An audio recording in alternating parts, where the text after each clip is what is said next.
All right, example 1 from 3.2 asks us to identify the characteristics of a quadratic equation in standard form. Okay, and so we just are going to do that by looking at a graph of the equation. So it's not really looking at it in standard form and finding the characteristics. Okay, so it asks us to identify the direction of opening. Okay, you can tell actually by the graph or by the equation that it's going to open up because there is a coefficient of positive 1 in front of the x squared, and the graph also shows us that it opens up. The coordinates of the vertex, you need to, well, you don't need to look at the graph. You can look at the equation, but it just happens to, you can do that for. You can't do that always in standard form, but this happens to be something that could be written like that. You can tell that the vertex is at the origin because P is 0 and Q is 0. But you can also look at the graph. Okay, so it opens up. Vertex is at the origin. Okay, so it has a minimum value because it opens up, and that minimum is y equals 0, and that's at x equals 0. The equation of the axis of symmetry. The axis of symmetry is the line that divides it into two equal halves. Okay, it also happens to have the same, it's the x-coordinate of your vertex, and you know that a vertical line is represented by x equals some number. So it's x equals 0 is the axis of symmetry. Okay. The x-intercepts and y-intercept are the same. There's actually only one x-intercept. It doesn't cross and come back. It actually just touches the x-axis. So the x-intercept is 0, and also the y-intercept is 0.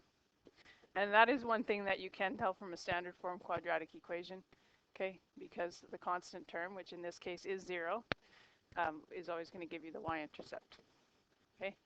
And the domain and the range. Hopefully you remember that the domain of a quadratic function is just values of x, where x is any element of the set of real numbers, so there's not really any restriction on it. Okay. The range in this parabola, we are only allowed to have y values that are greater than or equal to 0. Okay, or those are the only y values that we find that we will have. So y is greater than or equal to 0, and y is also an element of the set of real numbers. Okay? For b, okay, notice that's x squared minus 2x plus 0. Okay? So the direction of opening for this one is also up. Okay? This is not really difficult. The coordinates of the vertex, anybody know? I actually have an audience here. I usually don't, but it's at 1 and -1. Those are the coordinates of the vertex. Okay, it's a maximum or a minimum value. It's a minimum, right? That's a minimum. Okay, the minimum value is a y value of y equals -1, and that happens when x is 1. Okay. The equation of the axis of symmetry, that's the line that cuts it into two equal halves. So the equation is x equals 1.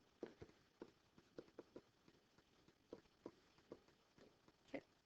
The x-intercepts, you can see that it crosses the x-axis at x equals 0 and x equals 2.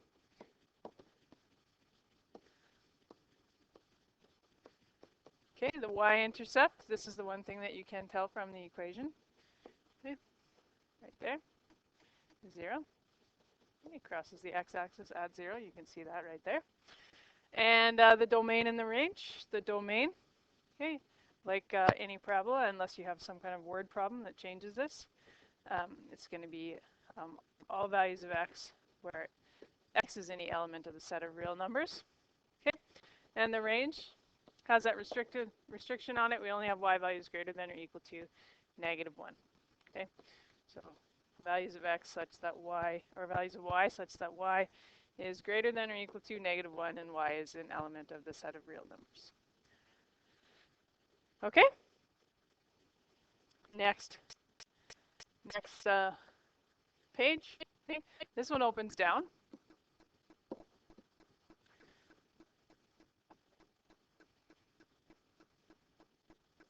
can do it. The coordinates of the vertex. Okay, the vertex is this point here, the highest or the lowest point on the graph.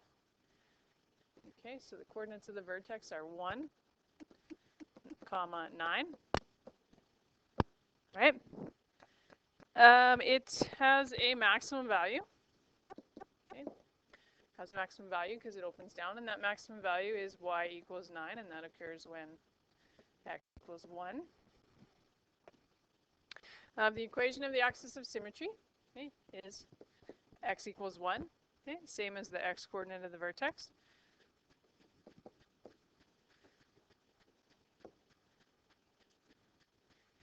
The x-intercepts and y-intercepts, so x-intercepts, we have to look at the graph and find them. We'll learn a better method in the next chapter, in chapter 4, but the x-intercepts are -2 and 4. Okay, and the y-intercept, that's one you can get from the graph or the equation. The y-intercept is 8. Okay, and the domain, as always, any values of x, where x is just an element of the set of real numbers. Okay, my set brackets are pretty terrible there. Okay, the range is the one that's restricted. We only have y values less than or equal to 9. So the range is y, where the values of y where y is less than or equal to 9, and y is an element of the set of real numbers. Okay, last one. Should be getting pretty easy by now. Okay, opens up or down? Up. Okay, the vertex is at 3, about 7.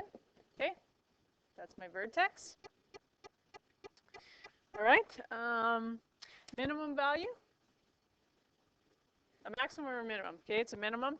Y is equal to 7, and it's when x equals 3. Okay. The axis of symmetry is a vertical line with the equation x equals 3. Okay, that's the axis of symmetry. Okay, the x-intercepts.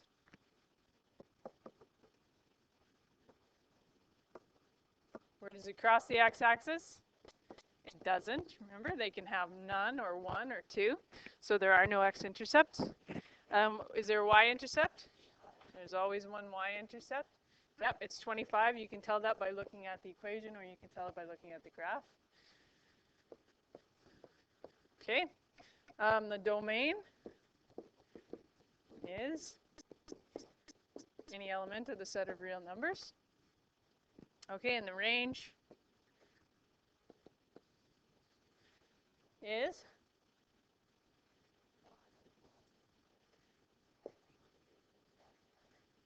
greater than or equal to 7.